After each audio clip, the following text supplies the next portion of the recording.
All right, so how are we doing today?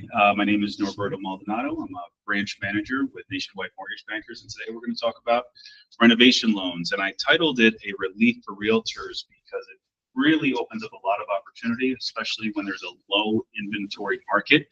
It's a way to just get more potential buyers, especially if they're having a lot of trouble finding a house out there. Let's see. Okay, good. Slides up. So this is just my information. Just want to let you know a little bit about myself. I've been in the business since 2008.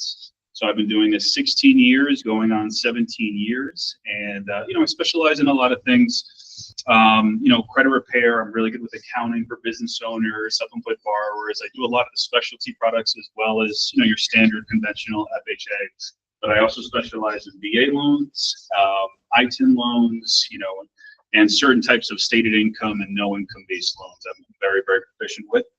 I actually built my business by taking over deals that were denied by other lenders.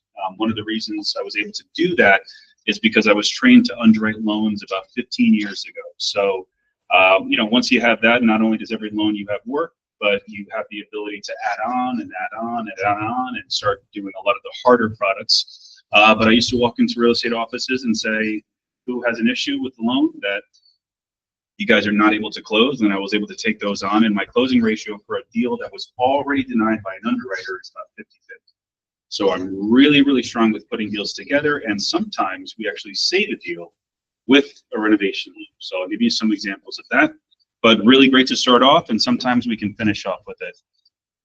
So let's talk about renovation loans. So Margaret, what types of renovation loans have you ever heard of? Have you ever heard of a renovation loan? Maybe you've heard of the 203K. Does that ring a bell? Okay. 203K, right? All right, how about you, Elijah? Have you ever heard of a 203K? No. All right, well, we're here to talk about all types of the renovation loans. There's actually three. Hold on, I'm just waiting for this to catch up. We're going to learn about these. All right, we're going to learn how these programs can benefit your clients as well as yourself. We're going to get some new ideas and strategies, when to sell these loans to your clients, and we want to gain an understanding of the fundamentals because that goes a long way. Being a realtor with a renovation loan, there are some extra steps that you have to take care of. I'm actually going to break that down and make it simple. There's not that much yet to do, but it really helps to know how it works. Okay, and so we're going to talk about that as well. Before we get into it, let's see what it is that we're talking about. There should be breakout, okay? Well, actually, this is actually a fun fact. Looks better when the speed's there, but let's see. I believe my next one has to do with foreclosures, all right? So as the time of me making this presentation, 1 in every 410 homes basically had a foreclosure filed by the end of the year. The reason why I say that is because there are a ton of foreclosed homes out there. A lot of times when you have foreclosures, the homes, as you probably know, get damaged. Squatters are in there, or the person that is living there for years before they get out. A lot of them tend to destroy the property. Okay, obviously they become REOs. We do a lot of renovation loans with REOs. Okay, why? Because exactly what I said. They're usually pretty wrecked inside. I can't even tell you the damage that we've seen. Even if the previous homeowner doesn't try to spite the bank and destroy the house, kids can get in there when the house is vacant. And sometimes they light fires. Sometimes they just make a mess to make a mess. And no one wants to buy those houses. They go for really cheap. When someone is looking to buy it, even if they want to do it, sometimes the damage is so bad that you actually can't close on a regular loan. You're just not able to because the house has to be functional. There can't be any safety issues. There can't be any mold. There's a lot of things that would stop you from closing, whether it's a conventional or FHA loan, VA loan. There's a lot of things that will stop you, and many of them happen to be foreclosures. So we do thrive with those on renovation loans. Okay, and let's see our next slide. Okay, so there are 3 types of renovation loans. So that would be a good thing to write down. A lot of people have heard about the 203K loan. Okay, usually when a realtor hears about renovation loan in any way, they just immediately think about 203K. Now I know you're not too familiar with it, but I'm going to tell you that there's actually 3 types of renovation loans. Okay, main residential renovation loans. One of them is a 203K. That's the FHA 203K. So the 203K is essentially an FHA loan, but it has this renovation loan aspect. Okay. There's also a VA rehabilitation loan. That is simply a VA loan, but it has that same renovation aspect to it. And there's also a Fannie Mae home style loan, which I do plenty of. Okay. Doesn't have to be a 203K. You can actually do a conventional renovation loan. When you do a conventional renovation loan, as it is a conventional loan, you are able to use them on primary residences, second homes, and investment properties. Okay. So, and if you want to write that down, FHA 203K, VA rehabilitation loan, and Fannie Mae home style loan. Now, obviously, they're different because they are all different loan products. One is FHA, one is VA, and one is Fannie Mae, which is conventional. But it doesn't mean that, essentially the renovation aspect to all of them is very, very similar. Okay, so if you know how to do one as a realtor and you're familiar with the process, you're already familiar with the other ones. There are some extra parties involved. So I want to explain. So as a realtor, there are some extra steps that you are going to have to be, privy to and part of. And the reason why is because there is actually a lot that happens at the very, very beginning. Okay, there are some additional parties that may be involved. You may have an architect involved, depending on the size and the scope of the work. If you're doing a very large job, you're tearing the house down and you're looking to build the entire thing back up, that's something you can do. So you may be involved with helping your client get an architect. You may be helping them with engineers, okay? Those are usually on the bigger projects, but I will tell you on your everyday loan, everyday renovation loan, the big one is going to be the contractor, okay? We're gonna need a general contractor. Now, it's not that you have to use specifically someone who's a licensed general contractor. You could actually do a renovation loan where you just paint the house. It doesn't have to be this massive underhaul. It could literally just be, I want to paint the house. So in that case, my contractor is literally just the painter, okay?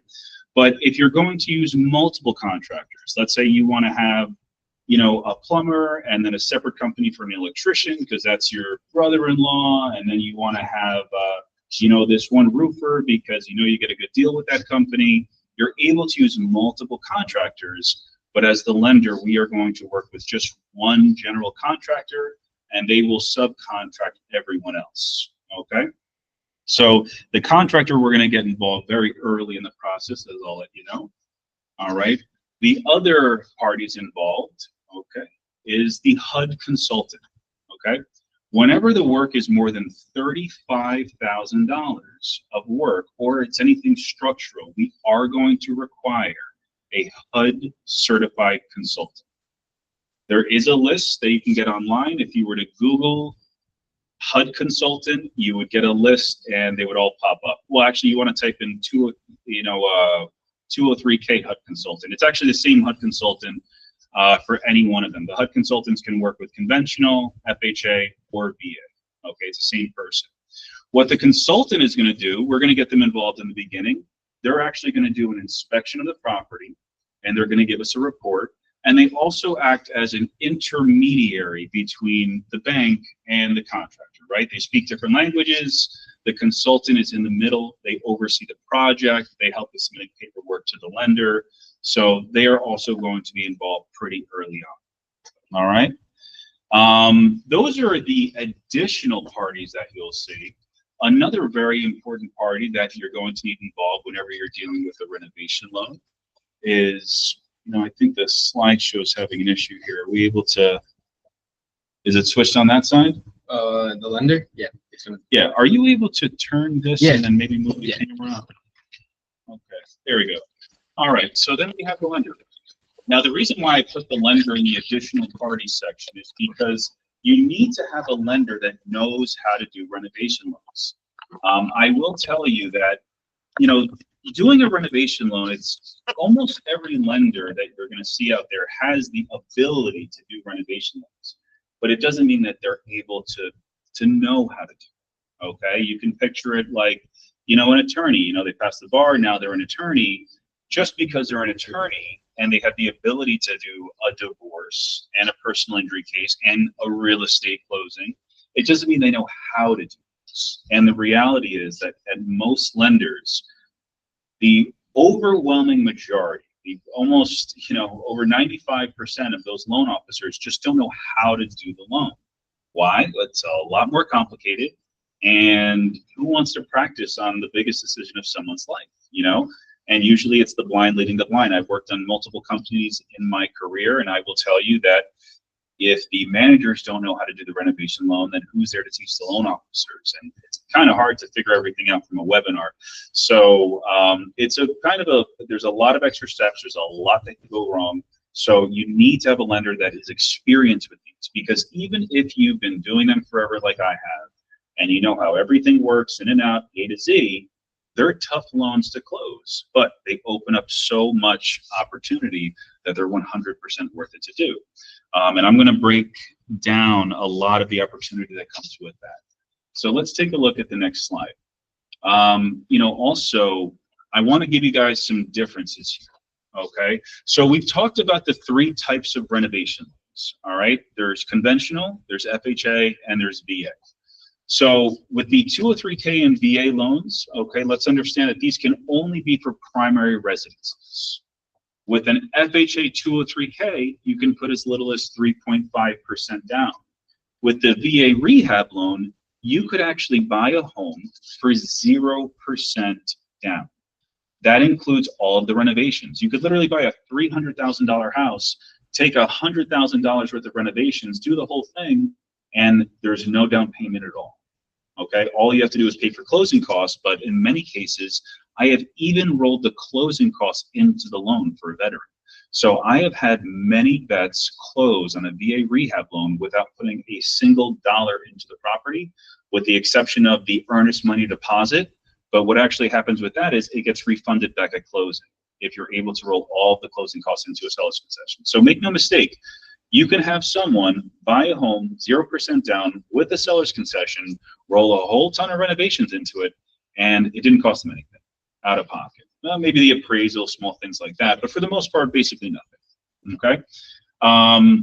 Now you are able to do renovations all the way up to the loan limits. Right now in Bergen County, single family house, it's over $1 million. Okay, and the loan limits are actually going up again in 2025. So there is, usually enough to do whatever it is you need to do. Now, the property does have to be at least a year old. I will tell you, with the FHA and the VA loans, they want to make sure that that house was completed, built. You got a CO, and it's at least a year later. So there are certain loan products out there that you can use to finish a project, but those aren't these main types of renovation loans. Those are more, for investors and when you're using an LLC. So you cannot complete a project. So just so you know, if you have a client who is trying to build a house, ran out of money, something happened, they're not able to finish it, that this is not the loan for that. It has to be 1 year from CO. Now the home style, very, very different, okay? Because it's not just a primary residence loan. It could actually be used on second homes and investment properties, okay? So a lot of the investor fix and flip loans, as they say, those are 1 year bridge loans, very high interest rates. And then after a year or so, depending on the scope of work, you have to either sell or refinance it into a 30-year anyway. With these types of loans, you're actually able to do it with, you just do it as a 30-year fixed. So you can buy an investment property, fix it up, and you don't have to refinance it or sell it in a year's time.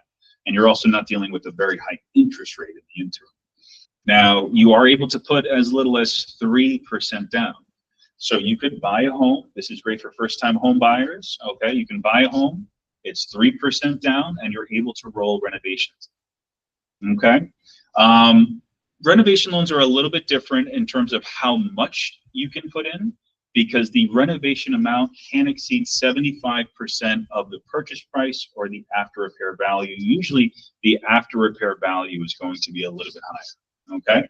And this also works a little bit differently. It can be up to 90% complete before getting your CO. So the conventional home style loan can be used to finish a project, but it has to be at least 90% done, and it can't be anything structural, Okay, the house has to be basically built, and then you got some trim, you're fixing up the driveway, nothing crazy. You are able to finish a project. So we don't get too many of those, but just to let you know, that is a possibility with these types of renovation loans. Okay. You know what? I think, let's see, before we get to the rules, there's some different rules to go over, but I want to actually, you know what? I think we actually will go over the rules. Let's go over the rules first, and then I want to start making it a real life scenario so that you can understand what it is that you do differently as a realtor. Okay. Some more key differences for you to know, and then we'll talk about how to go into it. So with the FHA 203K loan and the VA rehab loan, you're not allowed to do any luxury items. Okay, so you can't do, a pool, sauna, hot tub. You can't roll those in. You can fix things. Okay, if there is a pool already, let's say you have a client who's looking to buy a house and the pool is just wrecked, you can repair that pool with the renovation. Okay, but you cannot put one in. That is a little different than the conventional loan. With the conventional loan, you can. You can use the loan to put in a pool, you can put in a sauna, you can put in a hot tub, things that we call luxury items. You're able to, really make the house nice. With the FHA and the, essentially the government loans, it has to be something that is, affixed to the property. It has to be that permanent real estate. If it's not affixed, it's not legit. Now, let's talk about home style. Okay, it's a little bit different. Okay, with the home style loan, you're able to buy the homes under 5% down. You just need to do a home ownership course. Okay, that's not required with VA or FHA. But if there's a home ownership course, it's free. If they take that, you can actually buy the home 3% down. So that's a little different. It does have a higher rate than the FHA and VA loans. FHA and VA loans in general have very low rates. That does apply to their rehabilitation loans and their renovation loans as well. Okay, and also it does require a higher credit score. You could have, a 590 credit score and get a renovation loan. So this is a great, for someone who's looking to buy a house and they don't have a lot of money, they don't have great credit, even their income's not that great. These loans are very, very flexible. The government loans, the home style is better for someone who has strong credit, strong income, strong assets. That's really where the conventional loan shines. Okay, so let's talk about the pros and cons. All right, in terms of pros and cons for this type of loan, it is great for fixer-uppers. Okay, builds equity fast when you roll in repairs. Now, the downside of these loans, and there's not that many, it's just that it does take longer and there is a little bit more paperwork. Okay, and then other than that, you just want to make sure that the seller is okay with those things, right? I mean, we could always get through the process, but you got to make sure they're okay with it. And we do need a licensed contractor anytime, anytime there is something that requires a license, right? So if they're, really with a painter, you don't even really need the licensing. But if you're doing electrical, plumbing, roofing, anything like that, you need to have some license. So I just wanted to give you guys some quick tips and facts. Now what I'd like to do is actually roll through the process. This is the meat of it, okay? So where can you use it, and what do you have to do as a realtor, okay? So let's walk through it. Let's just say, Margaret, let's say Elijah was your client, okay? And he's pre-approved, and in a regular situation, you are looking to help him purchase a house, okay? So what do? You go check out houses, you can go take a look inside, show him the house. If you like it, maybe you'll discuss it, you'll speak with your lender, get an idea of what the numbers are, and then you can put in an offer, okay? From there, say the offer gets accepted, and then you go under contract, and then we know how it works from there. These are the different steps that you have to do with the renovation loan. With the renovation loan, you can go with Elijah, check out the house, okay? But after that, now we have to try to estimate how much work we're going to need to put into it, okay? It can be a little difficult at first, but you can estimate. Well, let's say you want to redo the kitchen and you want to change the floor and you want to, I mean, you could go as far as putting an extension on it, but a lot of times we're just doing some repairs just to tidy up, update it. But you try to get an estimate. So maybe at that point you would say, all right, this will probably be anywhere from $75,000 to $100,000. Okay, you can work to speak to your lender, try to run some numbers from there. If it makes sense, then I would say now we have to get more zeroed in on those numbers. So now we're going to have to go back with a contract, okay? Because we need to have all the numbers figured out before we start, or else we don't know what we're applying for. So you would go with well, you don't have to go with Elijah necessarily, but usually you do, and you go with the contractor, you go back and you say, hey, Mr. or Mrs. Contractor, give me an idea of how much this is going to cost. It may take a little bit to get the actual contractor bid. They got to check current prices of things. But for the most part, a contractor will be able to give you a very, very, very close estimate, or at least a range at the very beginning. Okay? And then you take that to the lender, you make sure the numbers are still good, and then you can put in an offer. Okay? So once again, at this point in time, the only additional step is we're getting a contractor over to the house to find out how much is this going to cost, because we have to know what we're applying for. Okay? Once that's done, let's say you agree to the number.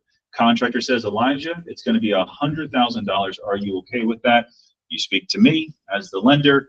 I run the numbers. You love it. Looks great. You're going to do so much to it. All these things will be updated. It's cheap, very cheap money, you know. And then you put in your offer. Now, Margaret, if you get your offer accepted, that's great. Usually we'll start getting to work right away. Let's assume we get out of attorney review very quickly. The moment we're out of attorney review, just like you normally would with an inspection, here's the next additional step for you, okay? And this is really most of what you're going to do. You're going to have to go out with a consultant. The HUD consultant that we spoke about earlier has to go out to the property because they're going to do their own inspection of the property. They'll do their own inspection. They're going to have to give us a report, and they start planning things out with how the contractor is going to get paid later. They're going to make sure that everything that we're doing is legal, up to code, it's feasible to do, okay? They also give us an estimate of the costs of everything, because we have to make sure that what the contractor is charging is in line. It helps with fraud. It also helps with, you know, clients getting ripped off. They try to give an objective estimate as to what the job should be. Okay, so it takes care of the clients, and sometimes we've seen that. We've seen contractors completely try to rip off our clients. Consultant comes out and, you know, they're just saying this is way off base. Okay, so that does help, but usually, you know, we're able to figure it out. Even if the consultant is a little off, you know, we are able to meet in the middle. Sometimes a contractor just needs to get paid a little bit more for their service. You know, maybe they are a higher quality contractor. We can work with that. That's not a problem, but they are going to give us this estimate. They're going to give us a feasibility report, and there's going to be, you know, some other very important things in there. One of the big ones is when they do their inspection, they're looking to find things in the property that you have not put onto the bid. So, for example, let's just say you went into a house, it was a foreclosure, it's got a ton of work that's needed, and you know what? You have 10 different things you want to do. When the consultant goes out there, they may say, well, hey, listen, there's a ton of mold in the basement. That has to get addressed. And you know what? There's a crack in the foundation. I don't see that on the contractor bid. So at that point in time, they may start to add new things. Now, if you're familiar with getting an appraisal and there's repairs needed, it's the same idea. The nice thing is this happens in the very beginning. And not only that, but it's easy, okay? Because all you have to do is add it to the contractor bid. Okay, so unlike a regular situation where, let's say you have someone buying a home and you know it's old, it's an estate sale, it's a foreclosure, it's just needs a ton of work. In a normal situation, if there's a ton of repairs needed, those are things that the seller has to start working on right away, or you have to figure something out. Maybe there's an escrow, but I mean, if it's on the appraisal, it's got to get fixed or addressed one way or another. So that could really put a pause on the whole situation. Sometimes it can even kill a deal. With a renovation loan, it's super easy. All you have to do is add it to the contractor bid. So as long as Elijah qualifies, we're good. I mean, let's just say, you know, there's $15,000 of additional repairs that were not on our contractor bid at all. Well, every $10,000 you roll into the loan is a little over $60 a month. So literally we can say, hey, Elijah, if we want, we could add this stuff to the contractor bid. It's going to be $100 more a month. And then you're good to go. And then all these things are updated and fixed. You still have the opportunity to speak to the seller, depending if, you know, how you guys structured the contract. We can still tell the seller, hey, there's $15,000 worth of stuff here that we weren't aware of when we first put our offer in. So you can still reduce it, but the nice thing is it won't kill your deal because you can just add everything to the contractor bid. You can add so much to the contractor bid that, once again, you can tear the house down to the ground, okay, and build it back up. The distinction is that there needs to be one wall standing, So if you've ever driven by a job site and you just saw one wall standing in the middle of rubble, that's what it is. That's the distinction between a construction and a renovation loan. So with a renovation loan, you can knock everything down, build it back up, as long as you're not changing the footprint of the foundation. So there's really nothing we can't tackle. We can fix a roof, we can fix cracks, you can fix everything. You can, in fact, after Hurricane Sandy, that's what really saved a lot of homes. If you noticed, back in the day, they were putting a ton of homes on stilts. Okay, a lot of them use those renovation loans to do that. You can even lift the house up, lower your flood insurance. In most of those cases, it paid for itself because the flood insurance was out of control. So, those are the types of things that you can do with these loans, and that's what the consultant tries to identify in the very beginning. So let's just say you do have to add $15,000 to the bid. Okay, great. So let's go over these steps so far. You go with Elijah, your client, you check out the house, try to get an estimate of what it'll cost. Let's see if you're comfortable with that. Then you go back with the contractor, try to get a more accurate estimate of the cost. Sometimes the contractor comes back and says it's a lot more than you think it is. That could kill or cure the deal, but usually we're pretty right on. So we go over that. So you've gone out with the contractor, we have our numbers, we've run them, we're comfortable with them, we put in the offer. We get our offer accepted. Now we're going to get not just a homeowner's inspection, we're also going to get the HUD consultant inspection done. Okay, those are the big two steps for you. Okay, after that, it really becomes very similar to a regular loan situation. There's some more paperwork involved, could take a little bit longer, there's extra steps, but for the most part, those are the additional activities that the realtor has to handle. So if you can handle those, you can handle a renovation loan. And just to let you know, you could try to do the inspections either at the same time, or there are a lot of HUD consultants that are home inspectors, okay, and they'll usually cut a break for you.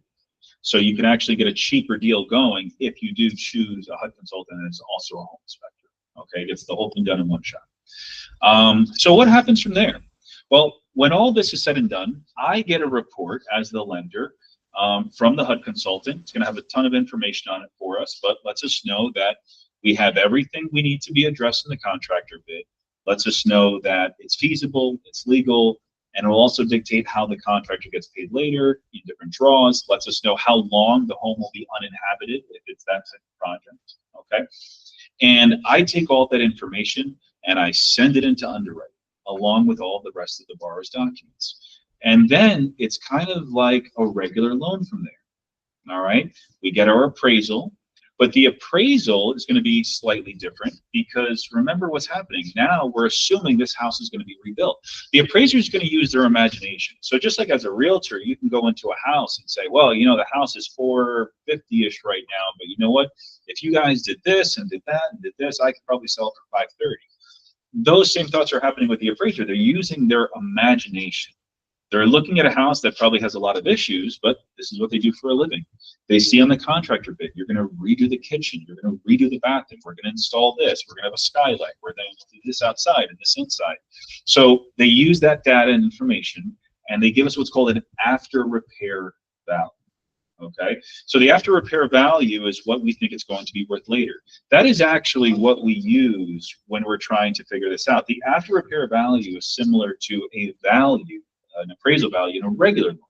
So we want to make sure that that after repair value doesn't come in short, just like we don't want an appraisal value to come in short. And what makes it short? What makes it short is we're going to take the loan amount, or rather the purchase price, plus all of the renovation costs. Okay, it's not just the contractor bid. There are some other renovation costs involved that I'll talk about in a little bit. But let's just say you're buying a house for $400,000. Okay, you're going to do $100,000 worth of work. That's renovation costs. That's $500,000.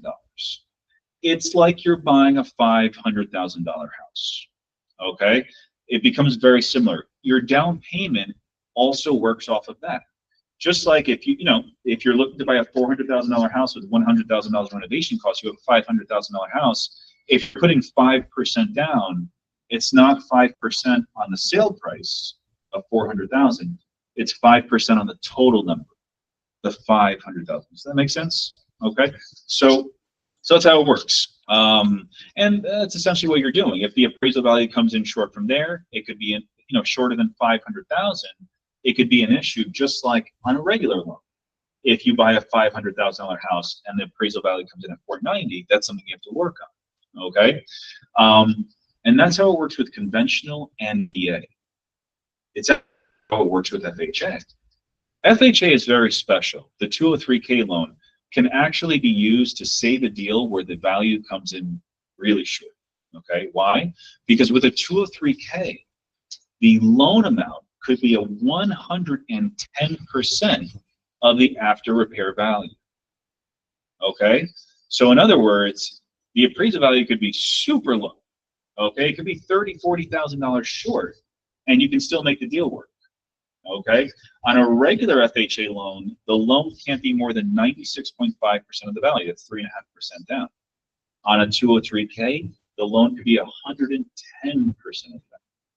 Okay, so in other words, let's just say the value comes in at 400,000. Our loan would be able to be 440,000. Okay, so that alone is able to be used to save a deal where the appraisal value comes in short.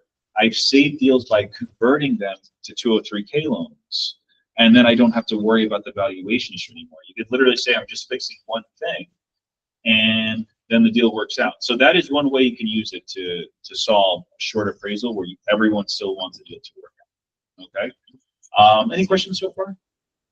Okay, perfect. Good. That means I'm explaining it beautifully. All right. All right. So, you know, that's really how it works on the down payment side. Your down payment is going to be higher. It's going to be based on the larger number.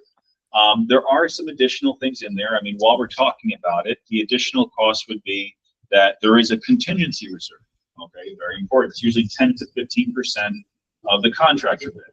So the contingency reserve is going to be there because all of the work happens after the closing. Okay, a lot of people ask that. They think the work is done before. You close on the loan, and then all of the work is going to start. So, you know, what happens if, you know, we've closed the loan, everything's figured out, and now what we have is an issue where, you know, something you didn't expect happened. You know, let's just say you're trying to put an open floor plan between, you know, a dining room and a kitchen, and you got a price for that. But then they open up the wall and they're like, hey, I didn't realize there's plumbing going through here. We have an HVAC duct, didn't have a vent here. It's going to the second floor. All of the electric lines are basically coming through this wall. Now we need an electrician, we need a plumber, we need an HVAC guy. We thought we were just taking down a wall. Okay, and that is why you're going to have 10 to 15% set on the side. So if it's a $100,000 bid, they're going to take anywhere from $10,000 to $15,000. It's going to be held on the side in case there are issues later, okay, that they can, you know, fix. But speaking of later, so, you know, it gets underwritten as a regular loan kind of. Once you have your appraisal with your after repair value, you have your contractor bid, you have all your numbers set, everything's done, we get through underwriting. And remember, in our scenario, they're underwriting it as if it's a $500,000 purchase price, okay? Just, it kind of becomes a regular loan once you have that initial paperwork. When you get to the closing, okay, they're going to close, and then within a few weeks, it's supposed to be within 30 days, but it's usually 2 or 3 weeks, the borrower is going to get a package, okay? That package tells them how to request draws. The contractor doesn't get paid any money. Well, there are actually, I will talk about specific situations when they can, but for the most part, if you're doing $100,000 worth of work, the contractor will not get any money ahead of time. They have to do it in stages. We call them draws, okay? So when we make a contractor bid, it has to be broken out a certain way. They actually break out every line item, okay? Everything that they're doing has to be broken out between materials and labor. After the loan closes, when they start doing work, they're going to say, okay, well, I finished the bathroom, changed the toilet, changed the sink, put in the shower, redid the floors, did the lights, okay? Those are basically all being checked off. Then, after the work is done, they call the HUD consultant back. The guy comes back, does an inspection, and says, okay, I see you did the lights, the toilet, the shower, the sink, the floor is done. Okay, great. We broke out that each one of those line items had an amount, the cost to it. Well, I'm going to release those funds to you, okay? There is a request form they send out, and they request it, and within a few days, the contractor gets their money. Then they're able to do it again. So just so you know, if it's a very, very, very large job, you're going to want to have a contractor that does large jobs, someone that, is able to work on credit, or, work quickly and they can pay their guys later. But, this is not a situation where the contractor is going to get a deposit of $30,000 up front or anything, like may happen in a normal situation, okay? They're not getting the money till later. You may want to write this down, though. There is a way for them to get some money at the closing, okay? They can get up to 50% of the material costs, okay? 50% of the material costs up front if it is if it's a limited program, okay? Those are the ones that are under $35,000, nothing structural. Okay, this is really helpful if you just have a handyman coming in. They're not rebuilding the thing. All they're doing is they're, making some updates, making it look nicer. Maybe it's $15,000 worth of work. Okay, you just bought a house. You don't have $15,000 anymore. You want to get this person in there to make these changes. Okay, in those cases, you are able to get some of that material cost. Okay, they can get it at the closing, get their work started, and then they get it finished up later. Okay, and then when they're done with the job, they get all their money. But that's how it works. It's going to work in draws.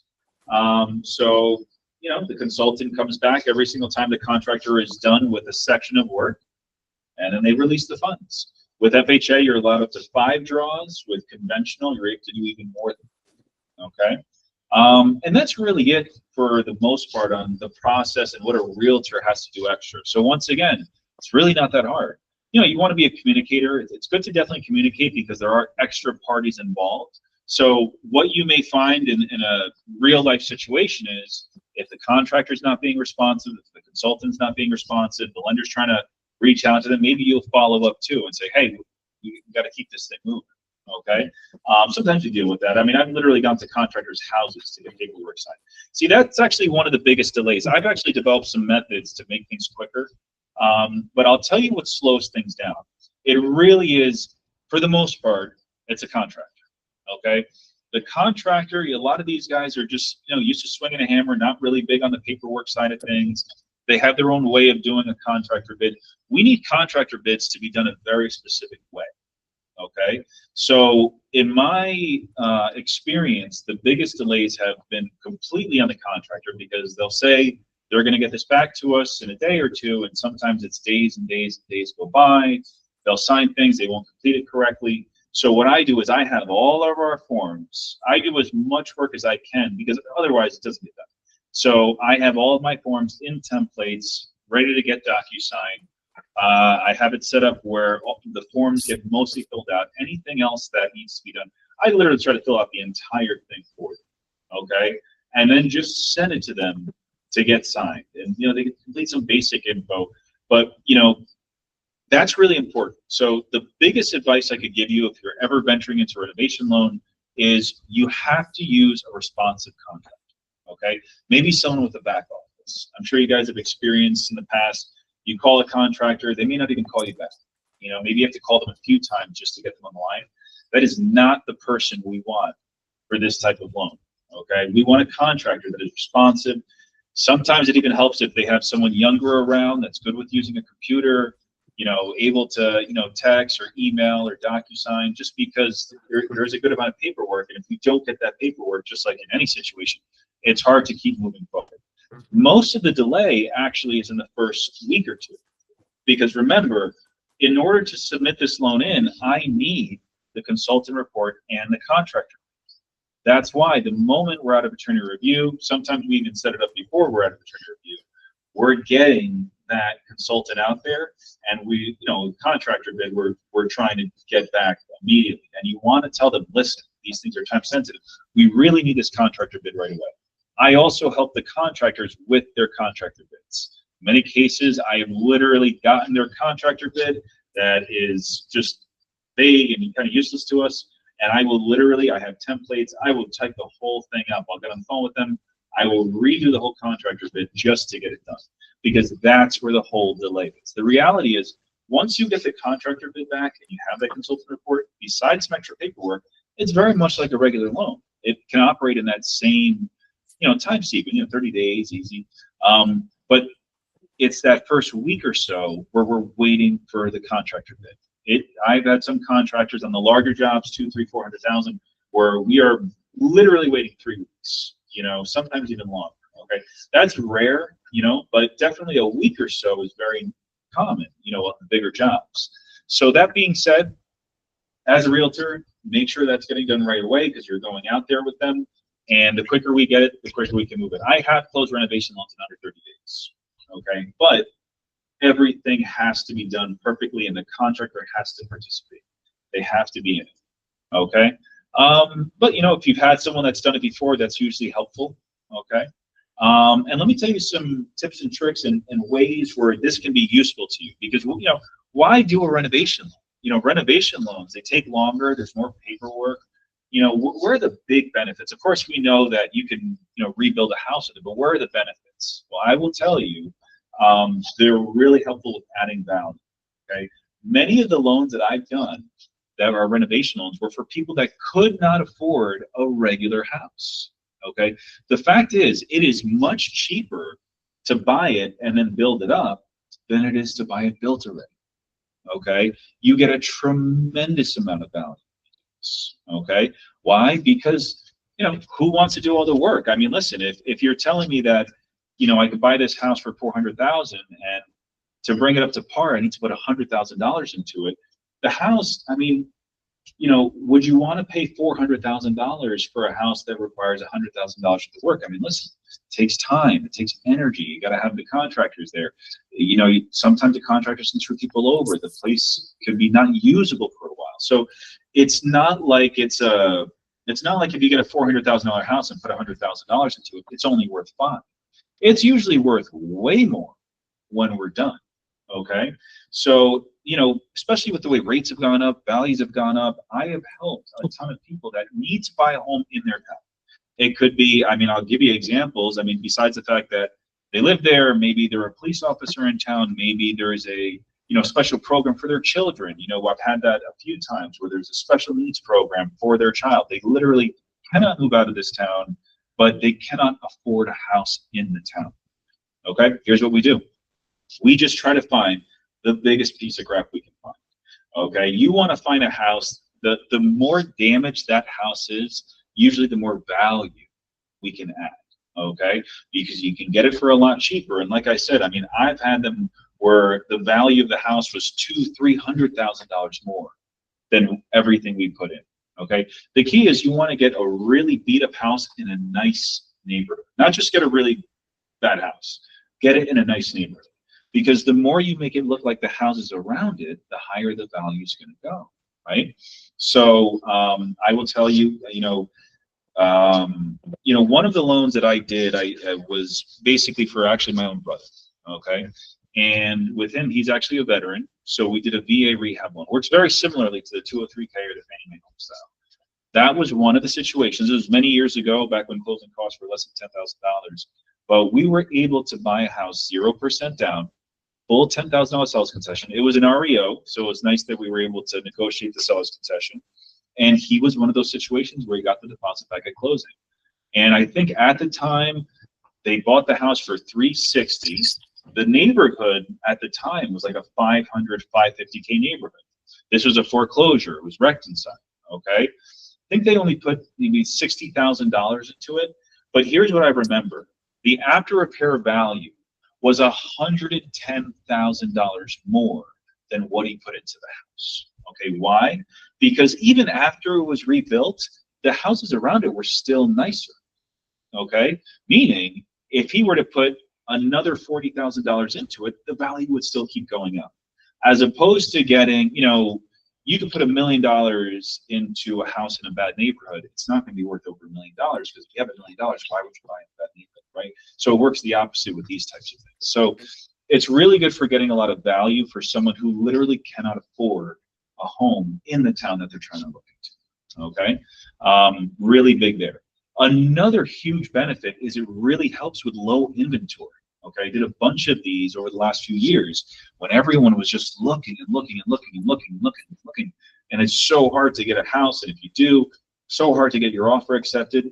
We were turning our gauge towards houses that needed work. Why? Very obviously, because there's not a lot of people looking at those houses. The reality is, There's very few lenders out there that do renovation.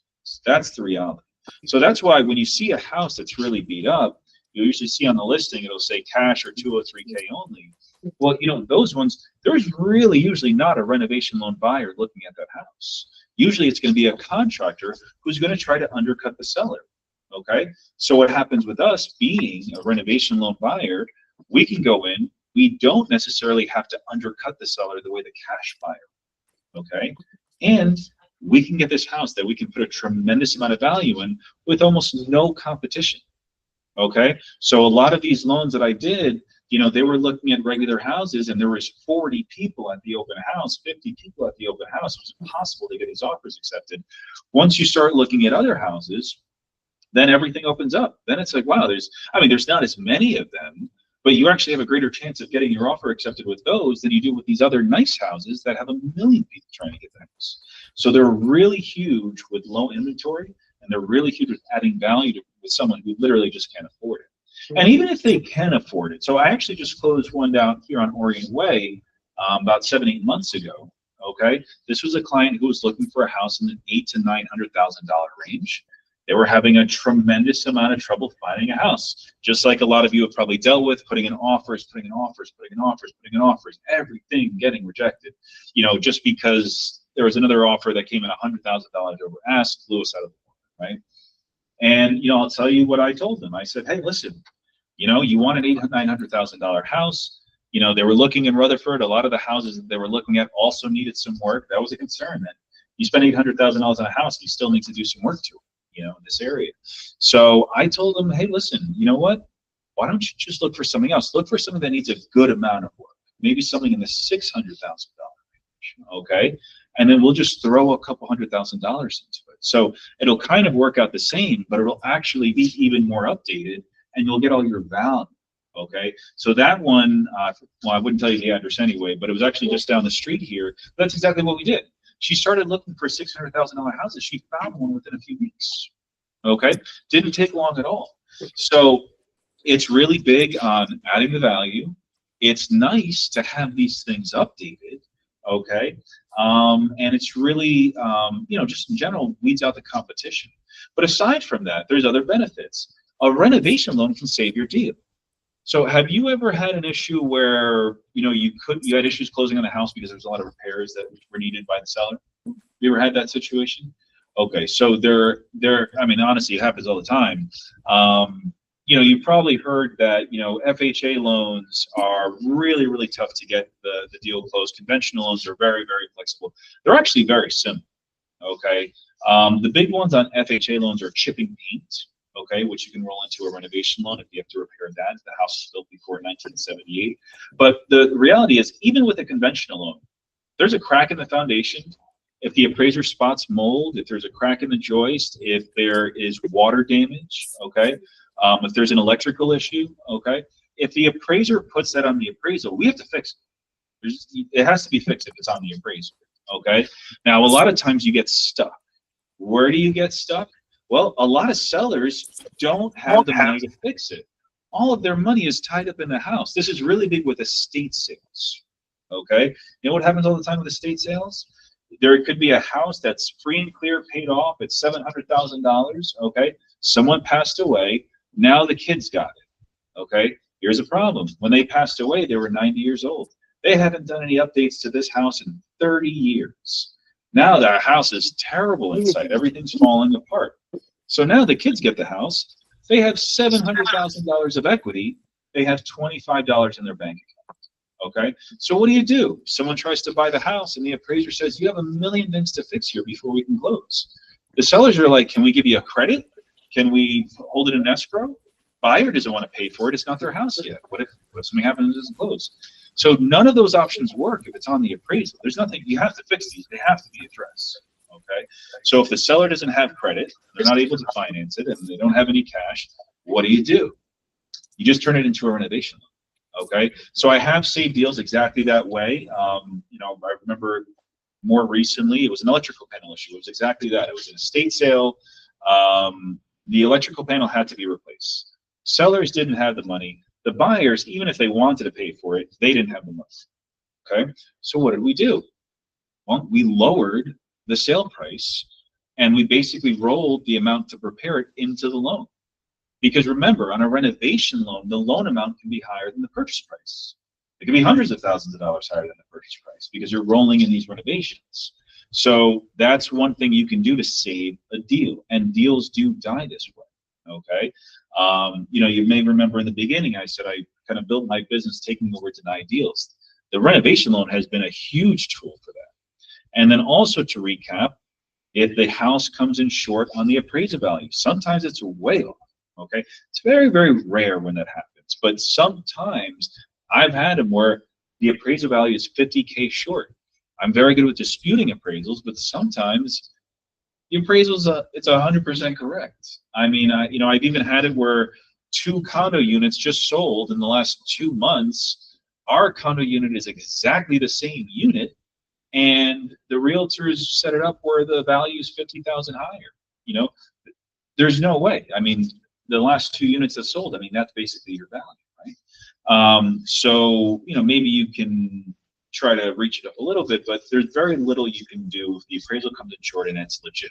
You know, sometimes it's hard to fight. So the renovation FHA 203K can come in, because if we just say we're putting in a little bit of work, now our loan can be 110% of the value. So to put that in perspective, once again, if the value came in at 400,000, your loan could be as high as 440.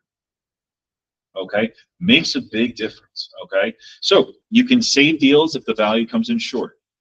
You can save deals if there are repairs needed and no one has the money to fix it. Okay, you can get a house with way less competition. Okay, because no one's looking at the houses that need a ton of work. Okay, and you know, other than that, you can add a ton of value. I mean, you know, a lot of times when I've done these renovation loans, single mothers, younger people that really just don't have a lot of money, and for vets, forget about it, it's a slam dunk. The VA loan, you know, you're able to qualify more through a VA loan than you are with conventional or FHA. It allows you to have higher expenses relative to your income than the other loans, and if they're putting less than 20% down, there's no mortgage insurance at all, no monthly mortgage insurance on a VA loan. So if you have any veterans that are looking to buy a house, you know, look for a house that needs some work. I know people get a little worried about the VA loans, but remember, with the rehab loan, and by the way, I don't, VA loans are fantastic. I try to spread the word, but you know, let's just say there's some listing agents out there that don't understand VA. Okay, with the renovation loan, you can fix everything, the whole thing. Like I said, you can knock the house down and build it back up. So there's really no issues with the house. A lot of people have concerns if it's FHA or it's VA. Oh, this house needs some work. This solves all of those problems. It solves all the problems. And every $10,000 you roll in, like I said, it's a little over $60 a month. So you get a lot of bang for your buck, you know, and you can really choose what it is that you want. And, you know, a lot of times, you know, there is a contingency reserve that's, you know, held on the side. If you don't use it, you don't have to pay for it either. I just want to address that because that's a question I get a lot. If you don't use a contingency reserve, then it never goes onto the loan. You never pay interest on it. Okay? So that's basically it in a nutshell. So let me ask you, any questions about anything that we went over? How about Jamoon over there? Let's see, do we have, I don't know, are we able to see if anyone has any questions? Yeah, I just want to make sure I answer any questions that you guys have, because It looks like 2 people joined. 2 more people. okay. All right, yeah, if you guys have any questions, throw it in there. Because like I said, they're phenomenal loans. You know, could you see yourself trying to push this on with someone? Because I'll tell you where you want to push it. Like I said, younger people are great, okay, because they're just excited to get into a house. A lot of them don't have, you know, sometimes you have to wait for the house to get rebuilt, depending on what the scope of work is. So, you know, I've helped people that are literally living in their parents' house. That's really nice because you don't have to worry about, you don't have to worry about selling a house and then not having anywhere to go for a few months. Okay, it's great. Or if you're in an apartment, you know, the nice thing is you can roll a lot of the payments into the loan. Okay, so it's not like you have to have 2 housing payments at the same time. Let's say it's going to take 6 months to finish the work and the house is uninhabitable. You can roll 6 months of mortgage payments into the loan. So you don't have to have two houses at the same time, like two housing payments. You don't have to get screwed up. All right. All right. Well, listen, it's 3 o'clock. I could talk about this all day, but I think that really did sum it up, though, right? I mean, I think pretty straightforward, and so really that's how it works. Definitely an awesome, useful product. I do them all the time, and like I said, saves deals, helps clients get more deals. Helps realtors get more deals, and it helps weed things out when things are tough out there in the market. All right. All right, cool. So I guess what was that? I didn't know anything about it before. Now you feel like you kind of get the whole thing, right? Yeah. Yeah. That's why I try to break it down to really what's important to you. Those are the only additional steps you even have to worry about. Okay. The number side, I didn't want to get too crazy into, because what's the point, right? The lender can handle that, but this is what you have to worry about. That's how it works. Those are the steps, and those are the values of the program. It's a wonderful program. The only downside is it takes a little bit longer. There are some additional fees that go to it, but that's because there's risk, right? They're giving you a loan on something that doesn't exist. But the value is usually there. Any additional cost, sometimes the rate's a little bit higher, but the value's there, because sometimes the house is literally worth $100,000 more. And last thing I'll leave you with, it doesn't even have to be done on the purchase. Okay, if you have a buyer that's picky, okay, and they just want a house that's perfect, and maybe they want to do a renovation loan, but maybe they feel like, I need more time. I can't have all of this planned out like in the first week of a transaction. Like, there's so many things I want to do in this house. Well, a lot of times what we do is we'll buy the house as it is and take time to plan it out. Okay, and actually I have a few people that are on deck for that right now. We bought in the last year. Okay. Especially if the house doesn't need the work, it's just dated. Some sellers, may not want to wait longer. If they're trying to get a quick closing in, there's nothing you can do. They take a little bit longer, right? So, I've definitely told people, hey, listen, why don't you just buy it? Just buy it. All right, it's dated, right? But hey, take your time. We're going to refinance anyway when the rates go down. Okay, so how about this? Buy it now. You'll have a cheaper payment because you didn't put all the work in yet. And take some time to plan it out. You may find out, oh, look, the sun comes in at 3 o'clock. You know what? It's a good thing we didn't want to put the TV here. Why don't we change things around? You can plan things out over months, 6, 7 months, have it all planned out. Now the rates are lower, and now you can roll in the work then when you go to refinance. So instead of having a much higher payment now and then lowering it like crazy, you have a lower payment than it would have been now.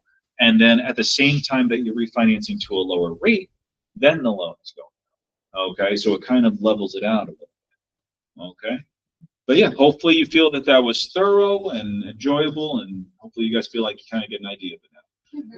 All right, wonderful. All right, and then I'll come back. Like I said, I'll be doing this more often. There's a bunch of other things I want to talk to you guys about, the things that'll really add value when you're out there, because a lot of people do not know. It's kind of like I told you in the very, very beginning. A lot of people think that every lender is the same, and they have these products and they know how it works, and all these little things that people can do. That's not how it works at all. You got to think about it just like any other job you've worked at in your entire life, right? At any job you've been at, right? There's people that know what they're doing. They know the products, goods, services, in and out, A to Z. And then there's people that have no clue what they're doing, and you wonder how they still have that job, right? The lending industry is no different. So there's plenty of lenders out there that may just know conventional loans a little bit, right? But they're helping out your clients, all right? So I'll come in and I'll give you guys an idea of how all these programs work. And because, sometimes, although you're not going to be pre-approving the client, you can at least have a good enough idea to say, hey, listen, there's other things out there. Maybe speak to someone else, and then get a different option that could, get you close faster to a better situation, all right? All right. Thank you. Absolutely, my pleasure. All right, so yeah, I think we can wrap it up now.